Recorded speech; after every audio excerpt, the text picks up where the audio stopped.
All right, Jacintha. So, Jacintha, would you like to tell us more about the work that you're doing with HopeWorks and this entire 1 million girls march? It's really interesting. We would love to hear more about it. In 2019, Rajpreet, I had this, and it was a fairly planned, move on my behalf that I wanted to spend a significant portion of my time in being involved in socially purposeful change project. And my area of focus, interest, passion has always been women and girls and gender equality. So I think that is something that has been there for the longest. So I knew I'd work in that space. And then I said, what am I going to do? And that's how I went to a government aided school. I studied in one and asked the current principal who was there as to what does it take, and what work can we do with the young girls? They actually come from financially under resourced backgrounds to a large extent, educationally definitely underserved, and socially definitely their mobility is not what you and I can think of. And last but not the least, Rajpreet, they have no idea of what it is to have a career like you and I think of it, right? Their role models are their mothers, neighbors, aunts, who are most often than not maids. Okay. It really is the backbone of how we run our families. So they have no idea of what it is. And I said, if you have to transform that, what do we do? And it was very interesting that the principal asked me, can you teach my girls hope? Okay, I think it was one, a very powerful question, first and foremost. Second, a question for which I think after having worked for 25 years in corporates and having been a leadership coach, etc., I actually didn't have an answer. I must say it with all honesty. I had no answer whether you can make someone hopeful. And what does hope mean? And that's when I took a 3 month sabbatical, decided to do a lot of research on hope, and genuinely worked on understanding hope as a science. And I realized we have a lot of partnerships um, in understanding what hope looks like, why hope is a science, why hope can be taught and learnt, and obviously exemplified by all of us. So I started this more like a let me start, experiment, jump into it, and see what works. We started working with girls from 8th to 12th standard through multiple types of interventions where we taught them three things. The first one was, the idea that you can set goals. The second is that you believe in your own capacity to achieve those goals.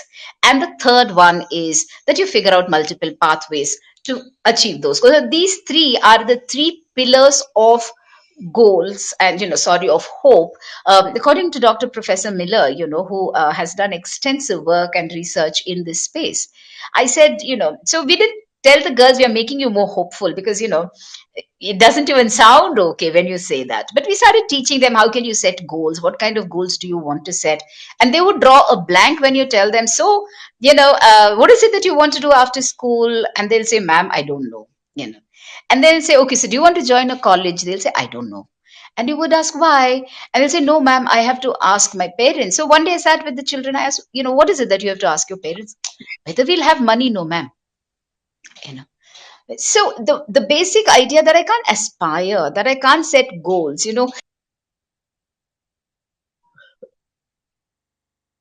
what kind of a goal do you have? I'm sure they'll say, I want to become this or that, or have a few options in front of them.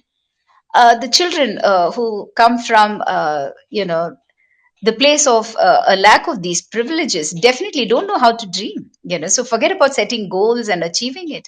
So that's when we started this idea. And after, 1 full year of engaging with the girls, when we asked them and we gave them a small questionnaire, we said,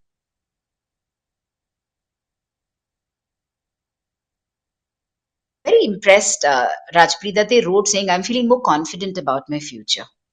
You know, to me, therefore, confidence and hope go together. They're like two sides of the same coin. Last week, in fact, we hosted a poll in which we said, so what does hope really mean to you? And this was on LinkedIn, where a lot of us exist, right? By the way, the majority answer was that I feel confident that I can achieve my goals. It's not just the ability to set the goals, but to feel that I'm having the capacity, that I'm equipped, that I will have the energy to run this race. All of these are components of. Then I said we must formalize this, and we set it up as a not for profit, and we run three projects. Rajpreet. One is I Grow, which stands for Girls Rising Over the World, and we run it in a government school where we impact about 600 plus girls from 8th to 12th standard. As a follow through to that program, when they come to 12th standard, we launch a second program, which is called the Hope Citizen. And we select girls who come from families where the annual family income is about 1.5 to 2 lakhs. Annual income, I'm referring to. Okay. And the average size of the family is about four. Many of them are single parent families, etc. And the girls have shown reasonable academic track record. I'm not going to say 80%, 90%. We look at children who've got 50% and above, but we give them a shot at what they want to become by giving them a scholarship.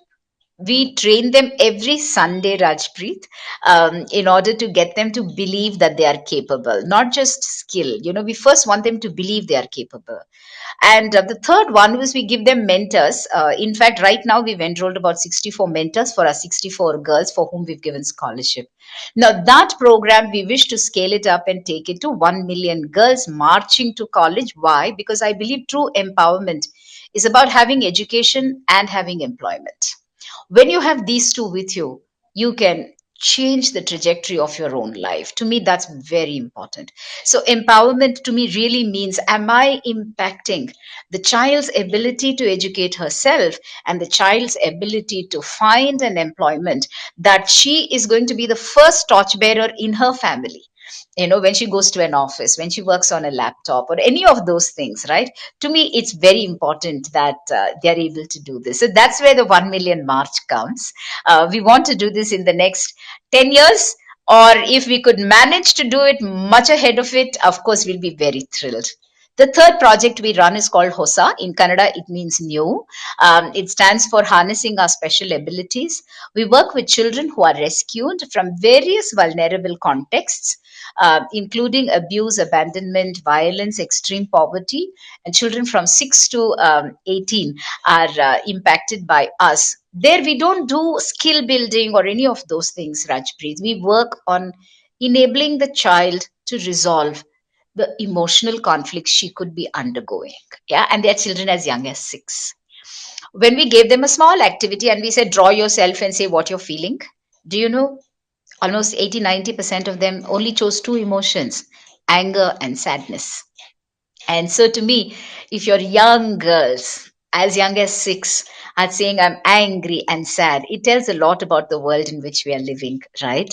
So we actually, the focus of our program there is really emotional literacy. Recognize that you have these emotions, be able to instead of suppressing it, express it in the most appropriate way. And it's okay to express and say I'm angry, you know I'm angry. I don't know how many women say I am truly angry. They might say I'm upset, but to say I'm angry, okay, you have to break the gender lens, you have to break the poverty lens, you have to break the helplessness lens, you have to break so many things. So we teach the girls it's okay to say I'm angry, and then figure out how do I work with myself to be able to express that in a way that's not harmful to me or the others. So these are our projects that we run as part of HopeWorks Foundation, Rajpreet. Wow. I mean, listening, I could just go on listening to the commendable piece of work that you're doing, and that's like real work impacting real lives. In fact, we also envision at Say Cheese to impact the lives of 1 million women over the next few years, and I think that's so very beautiful. And I mean, I would love to even continue this conversation after our discussion today and see Sure. where synergy can be explored. But it's so beautiful, Jacintha, hearing from you about the work that y'all are doing. And what more than hope can really inspire an entrepreneur like me also, being a founder, I know how critical hope is and how your present is dependent on the hope you have about the default future that you tend to walk into. So I mean, it's so Thank you. beautiful. So Jacinta, we would also like to hear about. So since we've spoken about hope, Was there a situation in your life where you felt